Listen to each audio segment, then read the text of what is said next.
At the heart of the sprawling expo site towers the China Pavilion, the largest of them all.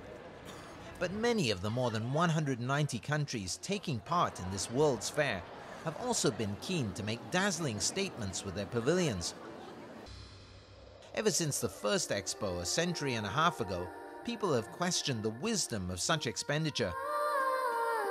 It's hard to estimate the economic benefits that a country gets from participating in an expo, but a study for the Dutch pavilion following the 2000 Hanover Expo suggested that the potential economic returns for Holland were 10 times the money they spent on their pavilion.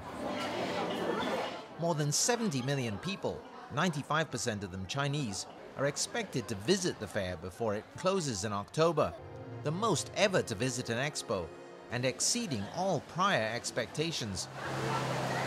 Our target for the first 6 months would have been for only 3 million visitors. So we're looking like we're likely to reach a 6 million figure in the first 6 months. And that almost matches the number of tourists that visit Indonesia on a yearly basis. Two-way trade between China and Indonesia has more than doubled just since 2005, exceeding $25 billion last year. Many participants are clearly keen to use the expo to showcase what they can offer this massive and rapidly growing economy. But there's more to it than that. Actually, this pavilion is not for trade or to promote Indonesian product. This is to promote a brand of Indonesia, to introduce Indonesia in social culture.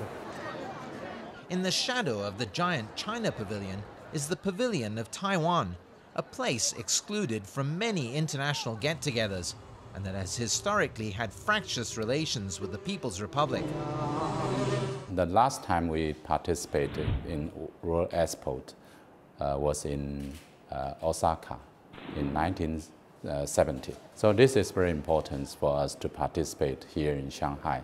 I think especially at the moment when Thai cross-strait relationship is changing, getting better, and we are here is very important as a platform between Taiwan and mainland China.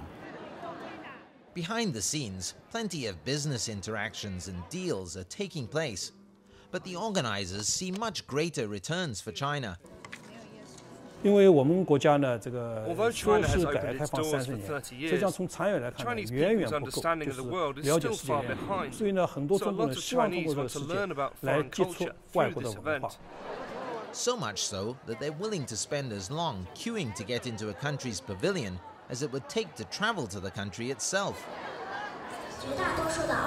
The theme of this year's expo is about improving urban life, a topic the organizers admit they chose back in 1999 to bolster their bid to host the expo. It has proved a lot more than a marketing ploy. 实际上，城市并没有让我们生活美好，很多地方是很糟糕的。所以这次世博会上呢，大家一起来讨论，就是在这个时候，我们怎么来提高我们的城市管理水平啊，提高我们的以人为本的理念啊。所以呢，这个主题呢，我们当时选的时候呢，我们感到有一定的前瞻性。今天呢，证明了这一点。Shanghai itself is a remarkably livable city for a place that has experienced such rapid growth. It's spotlessly clean, has large traffic-free zones and bike paths, and highly efficient mass transit above and below ground. Tens of billions of dollars spent leading up to the expo, including some $700 million refurbishing the historic Bund, has added further gloss. 就是因为通过世博会以后呢，上海的地铁，应该讲提前了10几年、20来年这样的，这是一个。第二个呢，就是黄浦江综合治理，这是一个很好的机会，因为黄浦江呢。 这条江呢，实际上对上海非常重要，但是呢，在世博会之前呢，它有一些工厂、码头啊，在这个江边上，所以通过世博会以后呢，整条江被打通了。 Canada is a country that knows a bit about high-quality urban life, with its cities consistently ranking among the most livable in the world. It has also hosted 2 expos, Montreal in 1967 and Vancouver in '86, and participated in many others. This time we took a slightly different approach after years of what we hope is successfully showing the world what Canada looks like. This time we've taken people on kind of an experiential tour of Canada. So, you know, you do see Canada, you do see our beautiful cities, but what you get is a truly Canadian experience. We hope people will walk out of there having a bit of a taste of what it might feel like to be in a Canadian city for a day. Price feels Shanghai will benefit from hosting the expo, just as Montreal and Vancouver did before it.